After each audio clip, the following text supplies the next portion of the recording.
nous voici devant les privilèges d'un enseignement que Jésus a donné d'une façon très particulière à son Église. Et ça, c'est vraiment très important à remarquer.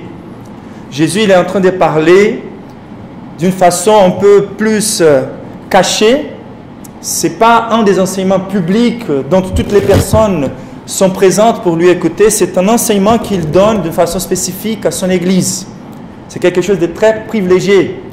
Et même si c'est rempli d'avertissements, d'exhortations, d'appels à la vigilance, nous voyons ici que Jésus se dirige à ceux qui sont comptés entre les siens. Mais c'est un avertissement qui va générer une espèce d'évaluation. Donc le fait que Jésus soit en train d'enseigner à ses disciples ne veut pas dire forcément qu'il est en train d'enseigner à tous les disciples authentiques. Car les contenus même de ces textes, c'est un appel à l'évaluation et à l'assurance du fait que nous participons des élus de Dieu. C'est-à-dire que la façon dont on va répondre à ces sermons, elle est déterminante pour qu'on puisse évaluer l'authenticité et la bonne santé de notre foi. Et donc, c'est une exhortation au désir du retour du Christ, mais aussi une exhortation à la crainte du retour du Christ, même à ceux qui sont comptés ou qui se considèrent les disciples de Jésus lui-même. Nous sommes à la veille de la mort du Christ. Il est en train de donner son dernier enseignement qui parle d'un retour glorieux, à la veille de mourir comme un fragile. Donc, pour les disciples, ils sont à la veille de contempler les moments les plus fragiles de leur foi, de voir leur maître mourir. Mais Jésus veut les rassurer d'un retour glorieux. C'est important aussi de considérer le fait que cet enseignement, c'est pour l'Église, pour qu'on ne comprenne pas mal les contenus à propos de la fin des temps. C'est quelque chose à craindre, car Jésus reviendra avec toute l'autorité suprême, dévoilée dans sa gloire. La première venue étant quelque chose assez caché, il s'est vidé de sa gloire, il est né comme un bébé, en toute simplicité, en toute fragilité. Il est mort comme un voleur, mais il est en train d'assurer que son retour sera glorieux et ça sera terrifiant aussi. Et il est en train d'enseigner ça à l'Église. Mais quelque chose qui pourrait nous tromper, c'est de penser que de craindre les retours du Christ, c'est comme si Jésus attendait de nous-mêmes, de nos efforts, une procédure déterminée pour conquérir notre salut. Comme si le salut se donnait par les œuvres. Donc il faut reprendre tous les enseignements de Jésus et ce qui va se passer après ces sermons, c'est-à-dire qu'il va mourir en ayant vécu parfaitement la vie à notre place qu'on n'arrive pas à vivre, et il va mourir à notre place à cause de notre culpabilité. Et donc, ceux qui se trouvent en Christ reçoivent cette instruction à propos de la fin des temps, et la demande de Jésus, c'est veillez, prenez garde, ayez une posture sainte, irréprochable. Soyez toujours en train de progresser dans votre sanctification pour que quand Jésus reviendra, vous soyez assurés que vous serez comptés entre les élus de Dieu. Mais cette procédure, cette manière de vivre, de prendre garde, n'est pas un moyen pour être sauvé. C'est juste, Jésus fait une invitation pour qu'on soit toujours en train d'évaluer l'authenticité de notre foi par la manière dont on vit aujourd'hui entre la première venue et la deuxième venue de Christ. C'est-à-dire que si nous ne sommes pas en train de veiller constamment et d'attendre constamment et de vouloir nous sanctifier constamment, nous ne pouvons pas avoir l'assurance de notre salut. Et donc, c'est un privilège pour l'Église car elle sera bien instruite de comment veiller et de comment se garder constamment et de comment attendre le retour du Christ. Mais si l'Église elle-même reçoit si tant d'avertissements, combien plus ceux qui ne sont pas encore en Christ ne devraient profiter pour consacrer leur vie et de trouver leur refuge dans la présence de Jésus lui-même. La seule manière d'être délivré de Dieu lui-même, c'est de se rencontrer en Dieu lui-même par la provision que Dieu nous a offerte pour pardonner nos fautes et nous donner une nouvelle vie avec lui. Et donc nous sommes devant ces sermons glorieux de Jésus. Et nous qui sommes des prédicateurs, on devrait vraiment apprendre à prêcher selon le Christ. En étudiant l'enseignement biblique, les textes ou la prédication de Jésus, elle est remplie de citations bibliques. Elle est remplie de doctrines. L'Ancien Testament était les livres les plus lus de Jésus. C'était un livre que Jésus traitait comme la parole de Dieu. Et Jésus est en train d'enseigner en faisant des reprises aux enseignements scatologiques de la Bible et en prêchant en tant qu'un prophète, de façon aussi prophétique. Et ce qui est intéressant, c'est que nous avons déjà considéré la totalité du contenu doctrinaire du sermon de Christ, c'est-à-dire que jusque-là, Jésus il était en train de nous donner des instructions et des enseignements et des doctrines. Il était en train de décrire exactement comment ça allait se dérouler la fin des temps, dès sa première venue jusqu'à sa deuxième venue. Et maintenant, comme un prédicateur excellent, il passe au moment de la conclusion de son sermon, de l'application de son sermon. Et c'est pour ça qu'il va faire usage des deux illustrations pour que ça reste et que ça devienne encore plus évident quel est le but du sermon, quelle est la réponse attendue de l'Église et quels sont les enseignements centraux à garder. Ce qui montre que ce texte-là n'a pas été donné par Jésus comme un puzzle pour découvrir la date exacte du retour du Christ, mais c'est un sermon qui a des implications pratiques très claires. C'est une réponse que Dieu attend de son Église au travers de cette prédication.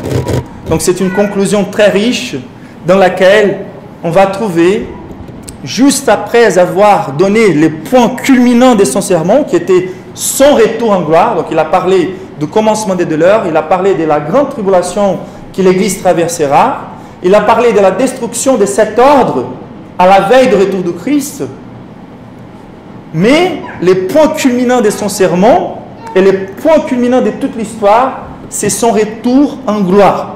Un retour complètement différent de sa première venue. Donc il est venu comme un agneau pour pouvoir les sacrifices de ceux qui vont croire en lui, pour souffrir lui-même la punition que nous tous méritons, pour obéir parfaitement, une obéissance que personne n'arrive à obéir à Dieu. Mais dans sa deuxième venue, sa gloire ne sera plus cachée, il reviendra. Et juste de regarder et contempler la gloire de Jésus glorifié va terrifier toutes les personnes et va aussi terrifier l'Église pour qu'elle évalue comment elle a vécu en attendant les retours de son roi, mais c'est aussi pour soulager son Église et pour la gloire de son Église. Mais ce qui est intéressant, qu'après avoir présenté ces points culminants, Jésus vient avec cette conclusion que nous allons considérer aujourd'hui, très riche, qui nous présente l'enseignement central et la réponse attendue de l'Église. Une chose très intéressante à remarquer, c'est que Jésus nous a laissé ces sermons comme un modèle suprême de comment nous instruire entre la première venue et la deuxième venue. Vous voyez comment Dieu, il est toujours en train de guider son Église. Quelle est la tâche numéro 1 de l'Église? C'est la prédication. Jésus, il est en train de prêcher et c'est basé sur cette prédication que l'Église va vivre dès la première venue jusqu'à la deuxième venue. C'est une prédication qu'il nous a laissée pour nous instruire. La prédication, elle a toujours l'aspect d'enseigner, mais aussi l'aspect prophétique. L'aspect du fait que Dieu parle au travers l'exposition et la prédication de son évangile. Et donc Jésus, il est ici en train de gouverner son Église au travers de cette prédication. Et quand nous approchons du texte biblique, et ça c'est un enseignement pour vous tous, lorsque vous lisez vos Bibles, la Bible, elle n'est pas là à la première place pour que vous soyez en train de devenir les centres, pour savoir qu'est-ce qui dans ces textes me bénit. La Bible, elle est toujours là pour dévoiler devant nous la gloire de Christ, la gloire de Dieu. Donc la première chose à chercher dans toutes nos études bibliques, c'est qu'est-ce que ces textes enseignent à propos de la gloire de Jésus. C'est ça qui attire vraiment les chrétiens vers Jésus. Ce n'est pas en vous convainquant de combien de bonnes choses vous allez avoir dans votre vie si vous vous approchez de Christ. C'est en montrant que Jésus il est glorieux, il est suffisant, il devrait être la chose la plus désirable pour vous lorsque vous vous approchez de la parole de Dieu. Et donc, quel est l'enseignement central à propos de Christ dans ces textes? Quel est en fait l'enseignement qui va être en train d'exiger une réponse? L'enseignement central dans tous ces sermons-là, comme on a vu, c'est que Jésus, il est le Seigneur de l'histoire et il est le Seigneur de l'Église. Ça veut dire que même en nous parlant sur la fin des temps et de comment on aura l'impression que le mal est en train de triompher vis-à-vis au bien, que la progression de la méchanceté, de l'impiété aura lieu à point de culminer dans la manifestation de l'abominable de la désolation, l'Église pourrait avoir l'impression que les choses sont sorties du contrôle de Dieu. Mais Jésus est en train de décrire parfaitement comment les choses vont se passer pour que les églises n'aient pas des attentes différentes de celles que Jésus a prophétisées et pour montrer que Dieu est en train de gouverner l'histoire. Et qu'au moment convenable, au moment déterminé par Dieu, Jésus va revenir pour mettre terme à la méchanceté et pour sauver son Église. Donc il est en train de montrer toutes les souffrances que l'Église doit atteindre, traverser, mais il est en train aussi de donner les conforts et l'encouragement de savoir que toutes ces choses sont nécessaires, que toutes ces choses sont dans le planning parfait de Dieu, que toutes ces choses coopèrent au bien et au progrès de l'Église et qu'il est le Seigneur de l'histoire. Mais même s'il est Seigneur de l'histoire, il est particulièrement Seigneur de l'Église. Car entre la première venue du Christ et la deuxième venue du Christ, il est déjà en gloire, il a déjà reçu toute l'autorité. Et c'est en régnant au travers son Église qu'il manifeste les faits, qu'il est celui qui gouverne l'histoire et les temps. Donc nous sommes en train de vivre sous les gouvernements de Dieu. Et les chrétiens authentiques seront toujours en train de montrer par leur vie les faits que Dieu règne, que Dieu gouverne.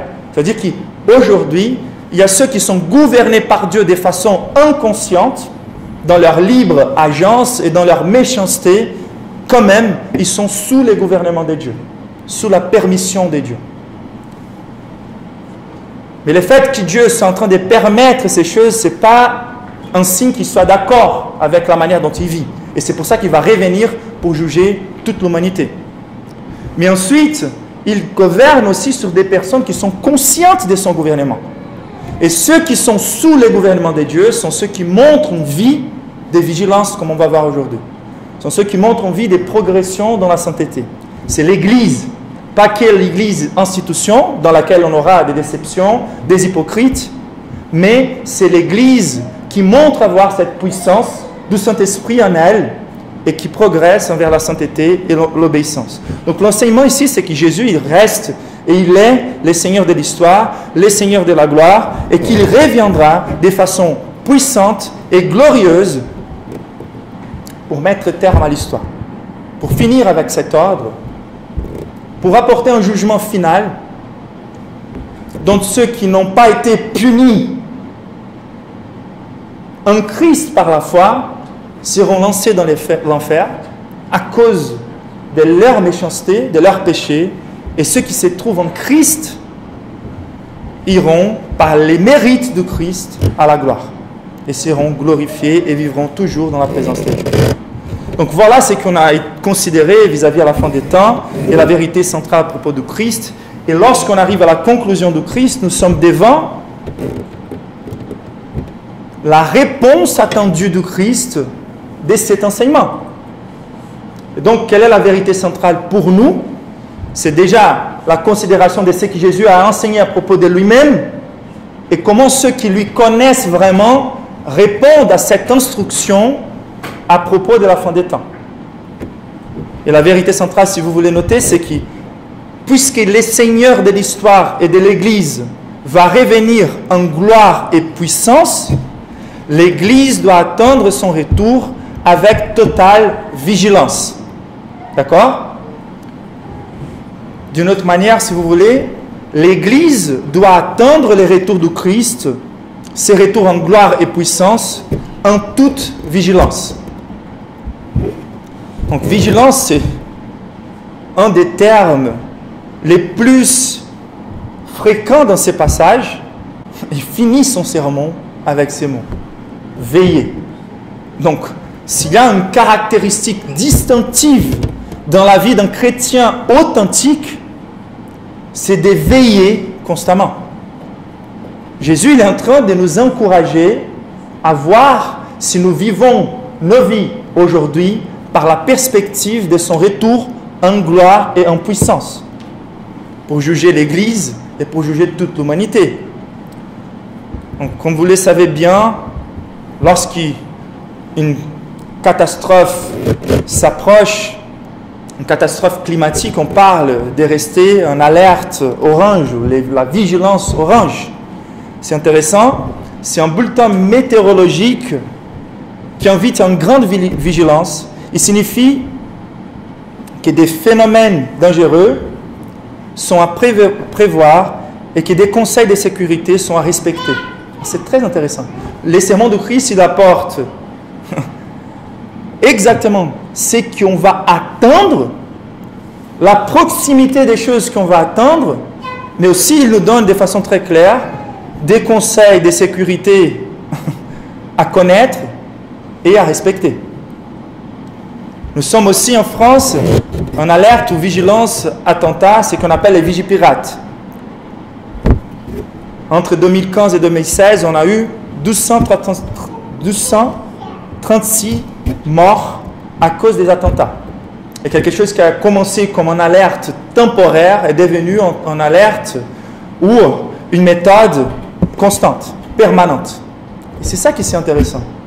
Car les catastrophes, les guerres, l'apostasie, la persécution des chrétiens, la famine, la peste, toutes ces choses-là, Jésus nous a dit que dès sa première venue, jusqu'à sa deuxième venue, ces choses allaient se répéter. Et de la même manière, il faut s'attendre que ces choses arrivent et qu'on soit vigilant constamment. Ne pas se laisser tromper par des périodes de paix, comme les contractions d'une femme qui commence son travail d'accouchement. C'est l'illustration du Christ. Et donc, ça veut dire que si on peut imaginer les attentats comme quelque chose qui font partie, et les catastrophes climatiques comme des choses qui font partie des choses à attendre envers la fin des temps, on devrait penser aussi à la grande tribulation, qui c'est la convergence et la progression de ces catastrophes. C'est-à-dire que si on devrait être un vigipirate vis-à-vis de ces menaces, on devrait être un vigipirate ou en vigilance. On pourrait juste utiliser les paroles de Christ. Veillez, car toutes ces choses qu'il nous a annoncées vont arriver. Et il y a quelque chose qui, ici, elle exhorte à craindre, même plus que la grande tribulation. Qu'est-ce qu'il faut craindre plus que la tribulation et la souffrance que l'Église va traverser? C'est le retour du Christ, en gloire et puissance. Jusqu'à la grande tribulation, on aura l'opportunité de trouver les refuges en Christ. Mais après que Jésus revienne, il n'y a plus de temps pour échapper. Nous vivons la période de l'opportunité. Et donc, l'emphase de Jésus, c'est que l'Église doit veiller. Et ce qu'on va maintenant nous plonger dans ce texte, c'est de considérer comment Jésus fait usage de sa conclusion, la conclusion de son sermon glorieux, pour avertir l'Église à attendre son retour en totale vigilance. On a deux questions simples qu'on va se poser. C'est déjà, pourquoi cette vigilance totale et permanente? Elle est nécessaire selon le Christ lui-même. Et la deuxième question, c'est comment on doit exprimer ou vivre cette vigilance totale? Qu'est-ce que ça veut dire vraiment de vivre en vigilance selon ce que Jésus il attend? Qu'est-ce que ça veut dire vraiment d'être prêt pour le retour du Christ? Donc, en répondant à la première question, pourquoi on doit être vigilant ou on doit rester en vigilance totale? Lisons à nouveau les versets 28 à 31. Et donc, le premier point, c'est que Jésus exhorte son Église à attendre son retour en pleine vigilance, car son retour en puissance et gloire est assuré. Il est certain. D'accord? Personne ne peut douter du fait qu'il va revenir de la manière dont il a dit qu'il va revenir. Instruisez-vous, verset 28, par une comparaison tirée de figuier. Dès que ses branches deviennent tendres et que les feuilles poussent, vous connaissez qu'il est proche. Il est en train de dire que les hommes sont capables de faire de la science, d'étudier les lois que Dieu a mises dans sa création. Les lois qui sont derrière la création et qui nous permettent de faire de la science, ce sont les lois des causes et effets que Dieu a créées. Et ces lois des causes et effets que Dieu a créées enseignent beaucoup de choses aux êtres humains. On se planifie vis-à-vis aux signes que la nature nous donne. Donc, quand les branches commencent à devenir un peu plus mous, un peu plus doux et tendres, et que les feuilles commencent à apparaître, on est sûr qu'il est proche. C'est une règle que Dieu a établie, les saisons. Et c'est intéressant, car ici, Jésus il est en train d'appeler l'attention des disciples en comparant ses paroles aux lois que personne ne peut changer de la nature. Et il est en train de dire, d'abord, tout comme on observe la nature et on arrive à certaines conclusions des causes et effets irrévocables, il faut que vous regardez ma deuxième venue de cette même manière. C'est pour ça qu'il est en train d'abord d'introduire cette notion de certitude des causes et effets, tout comme on observe les lois de la nature. Ensuite, il va lui-même interpréter cette parabole en disant, de même, quand vous verrez ces choses arriver, donc ces choses, c'est quoi? Ce sont toutes les choses qu'il a dit qui allaient se passer entre sa première venue et sa deuxième venue. Les manifestations des catastrophes, des guerres, les manifestations de l'impiété par la persécution de l'Église, et aussi les progrès de l'Église, même sous persécution. Ensuite, la progression de ces signes, des commencements des douleurs, et la convergence de ces signes dans la grande tribulation, et ensuite, l'ordre créé qui va se défaire, va être détruite, et son retour. Et l'emphase, c'est surtout sur son retour, car c'est la chose la plus importante à craindre et à se préparer pour. Et donc il dit, quand vous voyez ces choses arriver, les premiers signes, ou la grande tribulation, ou la destruction de Jérusalem, comme nous avons bien vu, et qui s'est accomplie parfaitement, voilà, il faut que vous soyez prêts pour vous reconnaître qu'il est Fils de l'homme, il est proche, il est à la porte. Ce terme, Fils de l'homme, il est super important dans la Bible. On a beaucoup d'emphase dans la parole de Dieu qui nous montre que Jésus, il est le Fils de Dieu, pour mettre en emphase de façon claire et évidente sa nature divine. On a pas mal aussi des références au fait que Jésus, il est quelqu'un d'une nature humaine, de façon très claire. C'est très intéressant de voir comment la nature humaine de Christ est évidente, même on va voir aujourd'hui, par la manière dont il ne connaît pas les jours de son retour. En tant qu'homme, bien sûr. Mais quand on s'approche des fils de l'homme, c'est un langage scatologique que Daniel a introduit dans sa prophétie et qui veut communiquer quelque chose d'inédit. C'est celui qui est assurément le Fils de Dieu, qui est le Messie promis, mais comme l'Église, jusqu'à son retour, ne va pas voir de façon évidente la vision béatifique du Christ glorifié, c'est une référence au triomphe de Jésus en tant que Dieu, homme glorifié. C'est ça qui c'est incroyable, que Dieu, dans sa sagesse éternelle, il s'est fait Dieu homme pour qu'on soit capable non seulement de lui connaître et d'être en relation avec lui, mais dans un niveau si profond de considérer Dieu homme. Mais ici, c'est une référence au triomphe du Christ en toute sa gloire, en revenant. Donc c'est très important, cette conception des fils de l'homme, il est proche, il est à la porte, et il suffit de vivre comme s'il était déjà à la porte par la considération de la manifestation de certains signes qui sont déjà accomplis vis-à-vis de la prophétie du Christ de la fin des temps. Et il est en train de dire, de laisser aucun espace pour les doutes, il est en train de dire quand. C'est important. Il n'est pas en train de dire si ces choses arrivent. Il est en train de dire, quand ces choses arrivent, et ensuite il dit, sachez, c'est un impératif, il est en train de faire une affirmation catégorique, ces choses vont arriver, et sachez que le Fils, il est à la porte, lorsque vous voyez ces signes.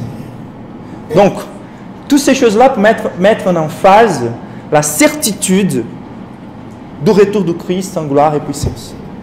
Et ensuite, si on avance un peu plus dans les textes, verset 30, je vous l'ai dit, possiblement, qu'est-ce que les textes il nous dit? Je vous l'ai dit, en vérité. C'est une affirmation solennelle. Toujours quand Jésus introduit cette expression, il veut mettre en emphase les choses qu'il va dire. Et ici, il est en train de dire, je vous l'ai dit, en vérité. Cette génération ne passera point, que tout cela n'arrive. Très important de remarquer que la définition de cette génération doit être interprétée comme quelque chose de prophétique. Pourquoi? Car les textes, ils commencent « Je vous l'ai dit ». Donc, il est en train de parler à ses disciples. En même temps, il arrive, il dit « Sans que tout cela arrive ». Donc, ça veut dire qu'il est en train de découvrir dans ces mots tout ce qu'il avait enseigné. On sait très bien qu'il parlait de la destruction de Jérusalem de façon très claire, mais on sait très bien qu'il a parlé aussi de la grande tribulation juste avant son retour. Il n'y a pas comment interpréter de façon à couvrir tout l'enseignement de Christ si on n'est pas en train de considérer cet aspect prophétique dans lequel Jésus il est très à l'aise de marcher de quelque chose qui allait se passer bientôt, mais aussi de quelque chose qui allait se passer à la veille de son retour final. Et bien sûr, en parlant aussi de ces motifs qui vont se répéter tout au long de l'histoire. Donc c'est un enseignement pour toutes les églises au long de toute l'histoire. Je vous l'ai dit en vérité, cette génération, donc ça veut dire que c'est la génération devant laquelle il est personnellement, ça veut dire que les disciples, ils ont traversé la destruction de Jérusalem, un type de la grande tribulation, mais pendant toute l'histoire, l'Église a pris des forces dans ces textes pour faire face à plusieurs manifestations des types de la grande tribulation et des manifestations des commencements des douleurs. Donc c'est intéressant donc de remarquer l'aspect d'assurance. Je vous l'ai dit, en vérité, toutes ces choses vont arriver. Et verset 31, donc c'est intéressant car il a commencé en présentant une loi de la nature, mais ici c'est étonnant de voir qu'il va mettre l'emphase que sa parole, elle est plus assurée que la nature elle-même. C'est de la futilité déjà d'essayer de mettre la science contre la Bible, car on n'a aucune découverte. On a des théories, mais on n'a jamais eu des découvertes définitives qui puissent invalider les informations bibliques qui touchent à la science. Mais c'est quelque chose de beaucoup plus important pour les chrétiens de remarquer la futilité, de mettre comme critère plus important pour connaître Dieu la science, le raisonnement humain. Ça, c'est quelque chose qui est dérivé de Dieu lui-même, c'est lui qui a créé les règles, et c'est lui aussi qui peut facilement défaire les règles. C'est-à-dire que la parole de Dieu, elle est un critère pour croire en Dieu beaucoup plus élevé que la science. Et c'est ça qu'il est en train de dire ici, c'est tellement glorieux. Les ciels et la terre passeront. Donc, tirez cette leçon de figuier, c'est bien, c'est bon. Mais sachez que même les lois de cette nature vont se défaire. Mais ma parole ne va jamais se défaire. Les ciels et la terre passeront, mais mes paroles ne passeront point. Bien sûr que c'est une référence à quelque chose qu'il avait déjà mentionné, qui c'est ces renouveaux de cet ordre, qui sera d'abord détruite pour après être renouvelé. Donc Jésus va revenir en sa gloire. Donc la première chose qu'il va faire, c'est de rassembler les chrétiens, les mettre dans l'avant-garde. Il va mettre derrière la ligne des confrontations aux méchants, à l'abominable de la désolation, à Satan lui-même et tous les êtres humains qui seront en train de suivre l'apostasie. Et donc il va apporter ces jugements qui va comprendre la destruction de cet ordre par le feu, comme Pierre nous enseigne dans sa 2e lettre. Je vous encourage à lire 2 Pierre 3, 9 à 14. On n'a pas le temps de considérer aujourd'hui, mais je vous encourage à lire. Et Pierre, il nous parle clairement de comment ça va se donner, cette destruction de cet ordre pour les renouveaux de la Jérusalem céleste. Et donc, les ciels et la terre, ils passeront. Mais mes paroles ne passeront point. La réalité, c'est que Jésus est ici, clairement en train de mettre l'emphase sur la certitude que toutes les choses qu'il a dit qui vont se passer entre sa première venue et la deuxième venue vont se passer et que les causes et effets sont aussi associés. Ça veut dire qu'une chose mène à l'autre. Le commencement de l'heure mène à la grande tribulation mène au retour de Christ. Et quelle est l'attente de Jésus lorsqu'il est en train de mettre l'emphase sur la certitude? C'est pour que l'Église vive toujours dans l'imminence du retour de Christ. C'est pour que l'Église soit toujours en train de s'évaluer pour voir si elle est toujours en train d'obéir, pour voir vraiment si la puissance du Saint-Esprit fait partie de ma vie. Et pour gérer les choses selon la volonté de Dieu, en s'attendant les jours de la rédévabilité. Donc cette certitude a pour but la vigilance, l'état d'alerte constant, de ne pas se baser sur l'apparence des choses. Ce n'est pas car aujourd'hui on n'est pas en train de voir tous ces signes-là se passer dans nos vies aujourd'hui qu'on doit ignorer les choses qui sont en train de se passer à plusieurs endroits dans le monde aujourd'hui. Les persécutions qui sont déjà là, les catastrophes qui sont déjà là. Il suffit de lire les journaux.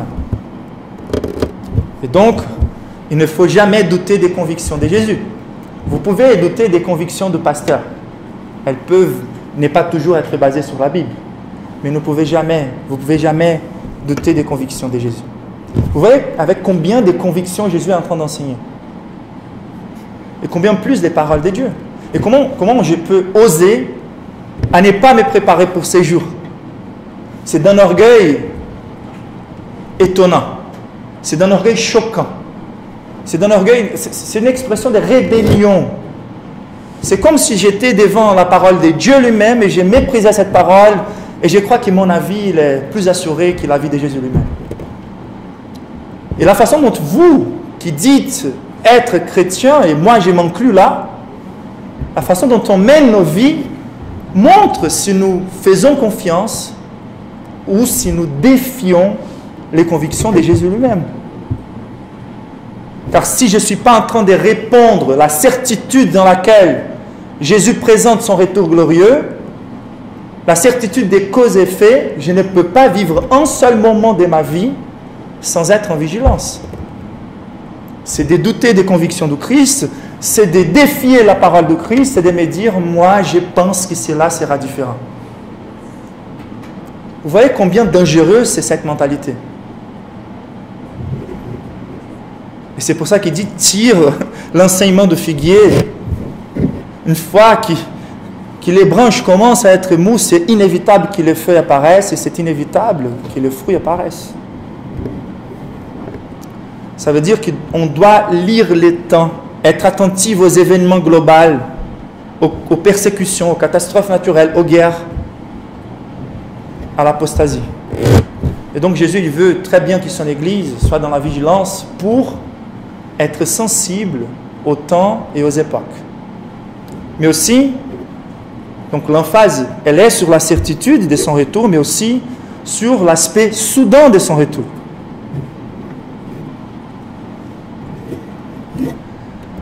Jésus exhorte son Église à attendre son retour en pleine vigilance en mettant l'accent sur l'aspect soudain de son retour. Versets 32 à 36.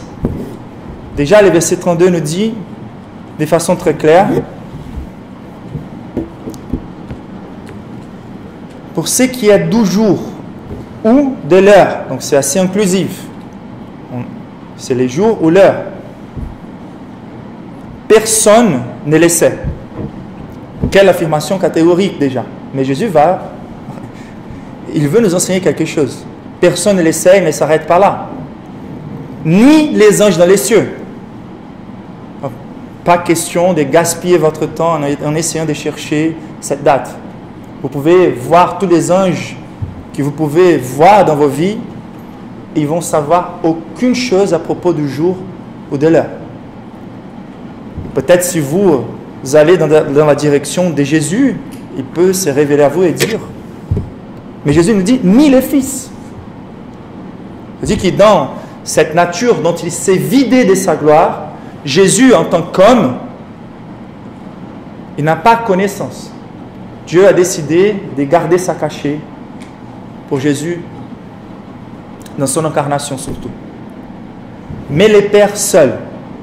Dans ces moments, Jésus ne pouvait pas dire car il ne savait même, en tant qu'homme. Mais les pères seuls. Et donc, juste Dieu les pères, il a décidé de savoir. Et Jésus est en train de dire à ses disciples, personne n'est laissé. Verset 33.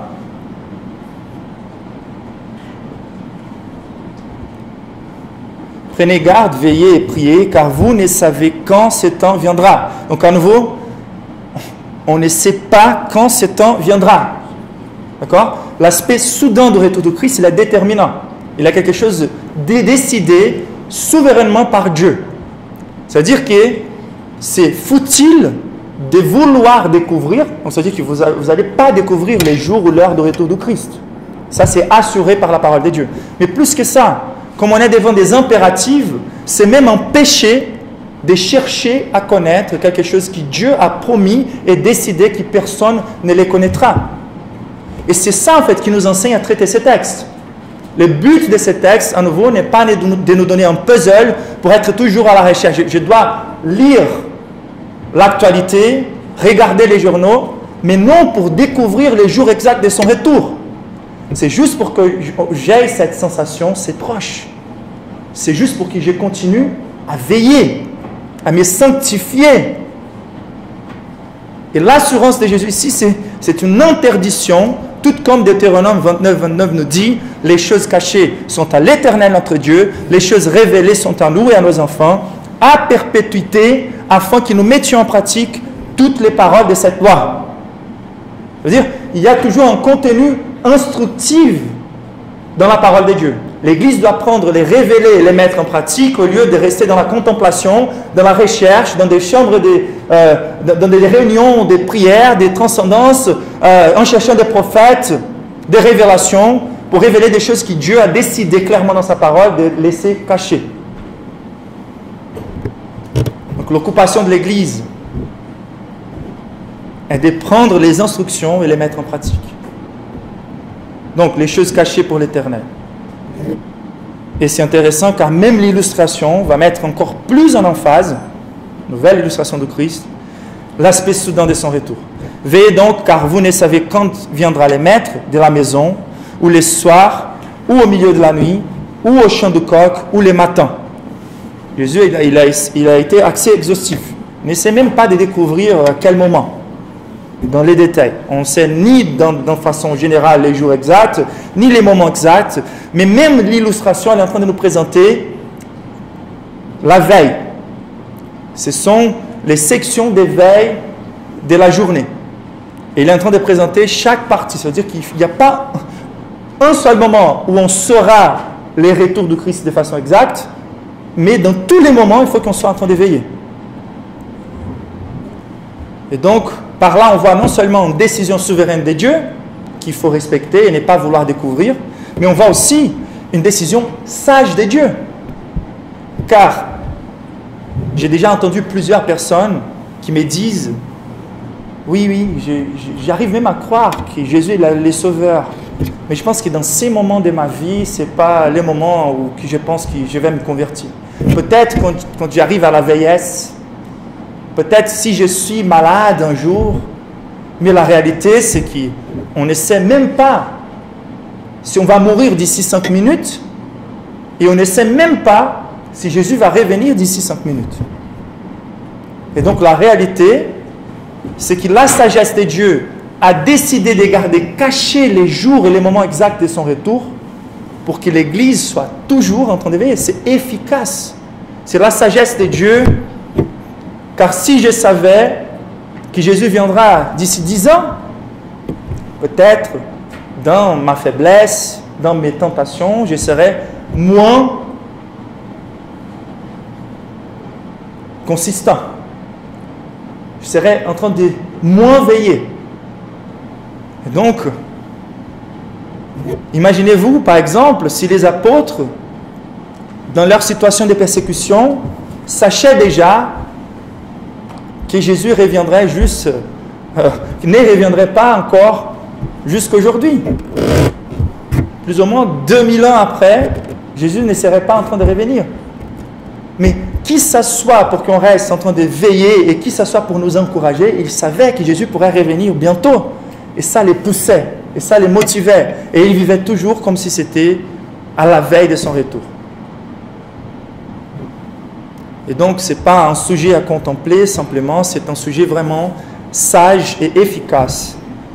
Voici la phrase de Hendrickson, un commentariste biblique, qui dit « Les disciples ont posé la question du temps de l'accomplissement. » Donc, ils ont posé une question et Jésus a répondu une autre. C'est-à-dire qu'ils ont posé « Quand est-ce que ces choses vont s'accomplir ?» Et la réponse de Jésus, c'était « Voici comment les choses vont s'accomplir et comment vous devez répondre. » C'est-à-dire qu'au lieu de se mettre en question à propos du temps du retour de Christ, il devrait être beaucoup plus préoccupé avec comment faire usage du temps qu'il disposait encore de façon utile. La réponse de Christ corrige leurs questions. Et donc, le but de Jésus, c'est clair, c'est qu'on soit en train de veiller toujours. Donc Jésus, il a mis en emphase la certitude de son retour et il a mis en emphase l'aspect soudain de son retour. La surprise, ça sera surprenant. Et donc, comment on doit répondre? On doit veiller. Et qu'est-ce que cela veut dire de veiller? C'est la dernière question qu'on va traiter. Donc cette parabole, elle est très instructive. La première chose qu'on doit faire pour manifester que nous sommes en train de veiller, pour manifester que nous sommes des chrétiens en bonne santé, que nous croyons dans les paroles de Christ à propos de la fin des temps, la première chose qu'on va faire, c'est ce qu'on va trouver dans le verset 33. Prenez garde, veillez et priez. Donc la première chose, c'est de prier. C'est-à-dire que si quelqu'un est vraiment en train de craindre les retours certains et soudains du Christ, il sera toujours en prière. Il sera toujours en prière. Il y a quelqu'un qui attend les retours du Christ. Et c'est vraiment presque synonyme quand la parole de Dieu nous présente de veiller et de prendre garde. La prière, elle est toujours un des moyens à travers lesquels on est en train de veiller. C'est-à-dire, si je dois craindre les retours de Dieu, je dois chercher en Dieu la sagesse pour ne pas me tromper vis-à-vis à mes interprétations à propos de son retour. Vis-à-vis à la façon dont Dieu vit. Je ne peux pas vivre une vie agréable à Dieu par mes propres forces. Donc il faut que je sois toujours en train de prier pour n'être pas retrouvé dormant, pour n'être pas retrouvé dans un péché, pour ne pas mener une vie qui me fait douter de mon salut. Donc, ce qui s'est passé à l'époque de Noé, la seule chose qui pouvait apporter la paix au milieu du déluge, c'était le fait d'être dedans l'arche. C'est-à-dire qu'on ne peut pas se douter si nous sommes dedans l'arche, sinon on n'aura pas de la paix. Et donc, il faut qu'on évalue bien notre état de santé spirituelle pour savoir si nous sommes en train de prier toujours pour nous garder des tentations, de l'apostasie, des malheurs. Comment je vais me comporter lorsque les malheurs viendront chez moi? Une maladie, une catastrophe, une persécution. La façon de répondre à ça a tout à voir aux préparations que Jésus nous a présentées. Et Jésus nous a dit que la réponse du chrétien sous ces circonstances, c'est quelqu'un qui garde la paix pour persévérer. Et quelle est la ressource qui nous apporte cette paix ou cette force? C'est le Saint-Esprit lui-même. Et comment trouver la puissance du Saint-Esprit? Par la prière. Ça veut dire que nous sommes en train de prier pour être capables de lire les temps, pour extraire des forces pour traverser les douleurs et les tentations, pour ne pas se laisser tromper par la puissance de Satan qui est là avec toutes les fausses églises et les faux enseignements à propos de Christ, les faux Christ, pour avoir la puissance du Saint-Esprit pour résister aux tribulations et pour proclamer constamment l'évangile. Mais je pense que les motifs principaux, c'est de pouvoir avoir l'intimité avec Jésus. Il n'y a aucune chose qui puisse manifester plus le fait qu'on est devant un vrai chrétien que le fait qu'il soit en prière constante pour prendre de l'intimité avec les maîtres. Pour que quand Jésus reviendra, il se porte comme cette noce qui s'est embellie, qui s'est purifiée, qui s'est gardée pure, qui s'est sanctifiée pour retrouver son mari. Jésus lui-même qui va revenir pour chercher l'Église. Et donc la réalité, c'est que si quelqu'un dit être chrétien, mais qu'il n'est pas constamment en train de prier pour tous les autres motifs qu'on a manifestés, mais surtout pour prendre de la communion avec Jésus, pour conformer son caractère avec les caractères de son mari, de son époux. Là, il faut se douter en fait de l'authenticité de sa foi. Donc, veiller, c'est de prier. Veiller, c'est de prier constamment. C'est de prier sans cesse. C'est de prier sachant qu'il va revenir de façon soudaine et de façon certaine. Mais donc, il y a d'autres manières pratiques que le texte nous présente. Le verset 36, il dit « Craignez qu'il ne vous trouve endormi à son arrivée, à nouveau, soudaine. » Donc ça veut dire que nous veillons avec le but de ne pas nous endormir. C'est clair pour vous? La réalité ici, c'est que nous sommes devant la prédication de Jésus lui-même qui nous prépare pour son retour. Et j'imagine combien attentifs étaient les disciples en écoutant cette prédication. Il dit qu'il ne vous trouve pas endormi. Qu'est-ce que cela veut dire de ne pas être trouvé endormi? C'est de vivre comme si Jésus n'allait pas revenir. De s'endormir, c'est de vivre la vie comme la génération de Noé vivait, n'est pas faisant attention aux choses que Noé prêchait. Ils menaient une vie très adaptée aux choses présentes, au plaisir de cette réalité qui va se défaire. Un attachement à ce monde et au plaisir de ce monde. Le chrétien n'est pas quelqu'un qui ne prend pas plaisir dans ce monde. La différence, c'est qu'il n'est pas attaché de cette manière à ce monde à point de ne pas veiller vis-à-vis du retour du Christ. C'est quand on regarde la vie de quelqu'un qui se dit chrétien, mais qu'on ne voit aucune différence entre sa vie et la vie des personnes de ce monde qui n'ont que ce monde pour vivre, pour chérir et pour chercher leur joie. Le chrétien a d'autres sortes de plaisirs infiniment plus élevés, dont la principale, c'est déjà la communion de Christ. Et la réalité, c'est que les chrétiens, ils profitent de cette vie, ils l'accomplissent, sa tâche dans cette vie, mais tout en ayant son cœur gardé au ciel. Donc, ils touchent légèrement aux choses de cette vie. Quand il perd quelque chose de cette vie, il n'a pas perdu quelque chose de très significatif. Car sa richesse est assurée au ciel et à toujours. Et donc la réalité, c'est de ne pas être trouvé dormant, c'est de vivre. Donc dormant, c'est de vivre comme s'il n'allait pas revenir. C'est aussi de se considérer un élu sans voir les fruits. Ça veut dire que je suis là à l'église, je suis content car quelqu'un m'a convaincu qu'il suffisait d'être baptisé ou de répéter une prière et à partir de là, je suis automatiquement sauvé. Non. Si je ne suis pas en train de veiller constamment pour chercher des fruits de repentance dans ma vie, à nouveau, je ne suis pas en train de dire qu'il faut que vous conquérissez vos saluts par vos efforts. Non. Si je n'arrive pas à vivre selon les paramètres bibliques d'un chrétien, c'est car je n'ai pas encore le Saint-Esprit en moi. Et donc, si j'ai eu ma foi en Christ, le repentir de mon péché, mais si je ne vois pas encore une progression dans la sainteté, je dois douter de l'authenticité de mon salut et je dois supplier Dieu de me pardonner, de m'apporter la conviction du péché et de me faire déposer ma foi exclusivement en Christ. Vraiment de jouir d'une communion intime avec le Christ qui c'est toujours une intimité qui nous pousse à la sanctification. Donc, je ne peux pas me considérer un élu de Dieu sans voir les fruits dans ma vie. Ça, c'est d'être dormant. C'est de s'endormir. D'ailleurs, on n'a que le Nouveau Testament pour évaluer les paramètres pour un chrétien. Aujourd'hui, on a beaucoup d'églises qui vont faire partie aussi de l'apostasie, de la fin des temps. Ils ont développé un terme qui s'appelle, ils sont des chrétiens charnels, ou des chrétiens non pratiquants, ou des chrétiens non radicaux. On peut utiliser tous ces termes-là. Mais la réalité, c'est que ce n'est pas aux êtres humains de dire quelles sont les classes des chrétiens qui existent. Quand on n'a que les paramètres du Nouveau Testament pour nous présenter la distinction entre chrétiens et non chrétiens. Il n'y a pas d'autre distinction, il n'y a pas un milieu de chemin. Soit on est rentré par la porte qu'est Jésus, soit on est encore dehors pour plus proche, religieusement parlant, qu'on puisse se considérer.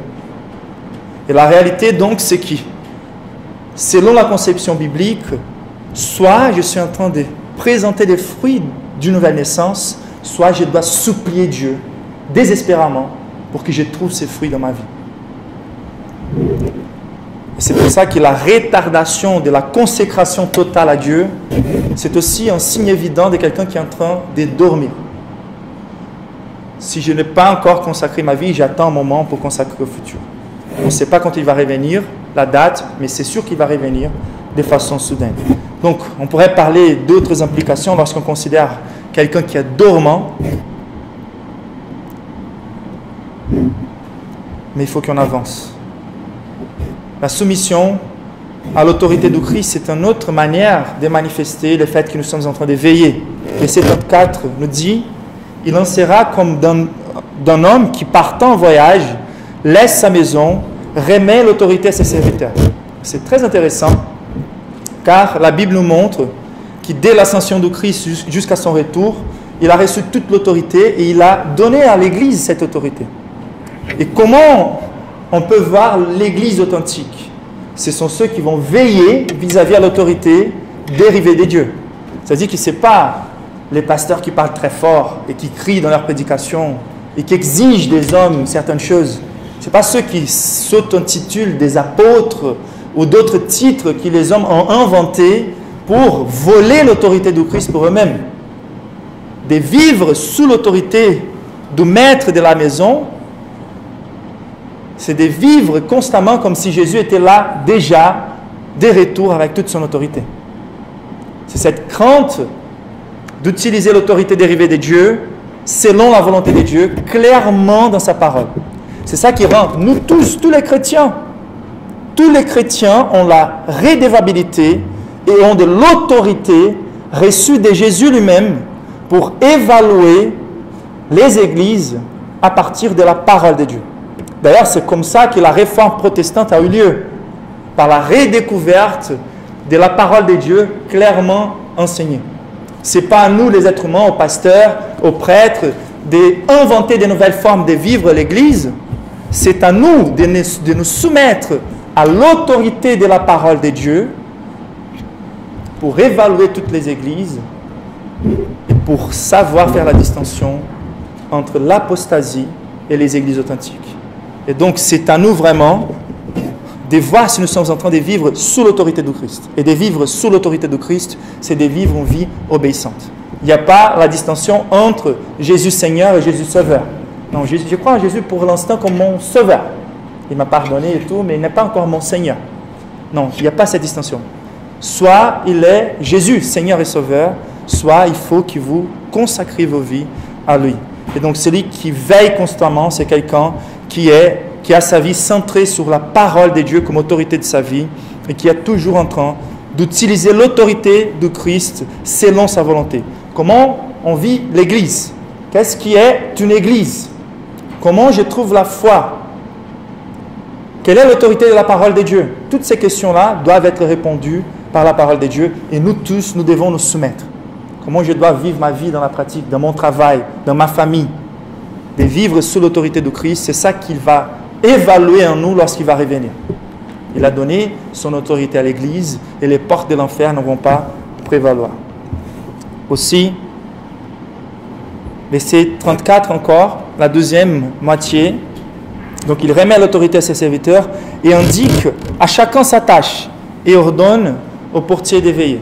C'est-à-dire que nous avons tous reçu des dons Nous avons tous reçu des tâches. On a une tâche commune et majeure, c'est la promotion de l'évangile, la prédication de l'évangile, mais on a tous reçu des dons et des tâches particulières au travers lesquelles nous allons servir des témoignages à toutes les personnes. Donc c'est à mon travail que je dois être un bon travailleur et c'est à mon travail que je dois partager l'évangile, mais c'est aussi dans l'église que je dois exercer mes dons et mes talents pour l'édification de l'église. Donc quelqu'un qui veille constamment, c'est quelqu'un qui est toujours engagé à une activité claire pour la promotion de l'évangile au travers de l'église et en tant qu'église dans les mondes. Donc il faut qu'on soit tous ensemble dans la même mission en étant toujours engagés dans nos tâches si nous voulons nous considérer des personnes qui sont en train de veiller vis-à-vis du retour de Christ. Vous avez tous des dons très importants, déterminés par Dieu, pour la contribution au progrès de l'Église. Et nous sommes tous, et c'est tout inclusif à nouveau, la dernière chose, c'est nous sommes des gardiens. Ça veut dire qu'il est verset 34, il dit « Et ordonne aux portiers de veiller ».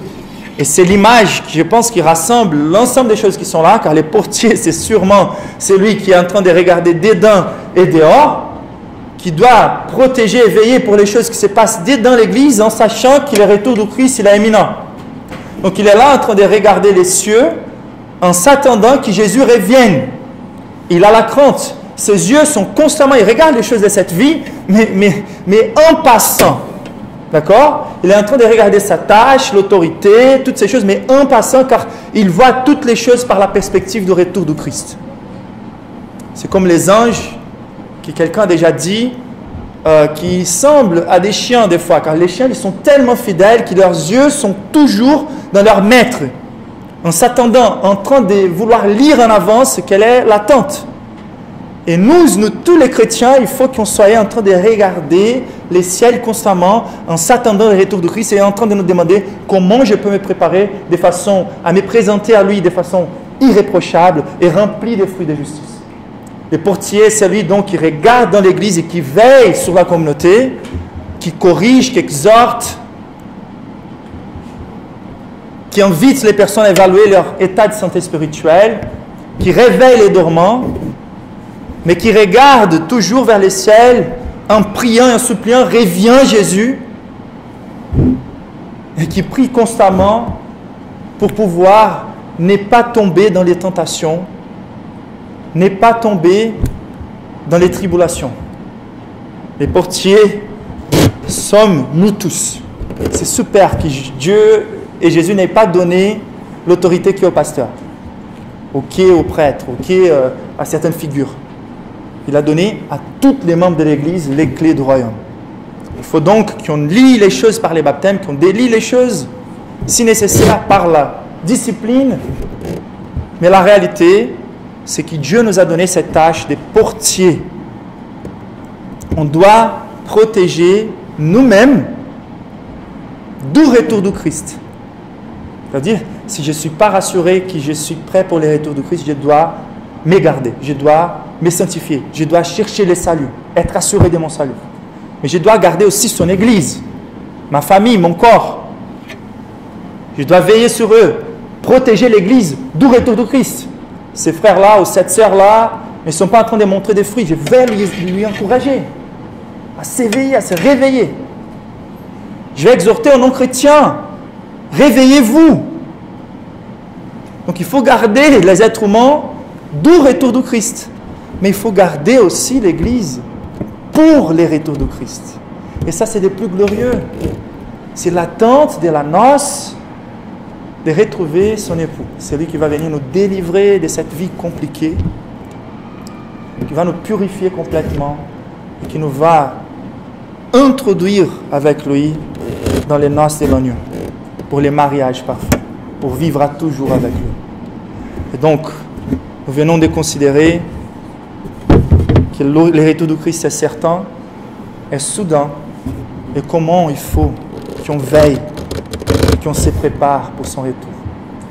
Dans tous les jours de nos vies, jusqu'à ce qu'il revienne, ou jusqu'à ce qu'on part pour lui rencontrer pour la première résurrection, celle de l'âme, pour qu'on reste avec lui pour toujours en les contemplant de gloire.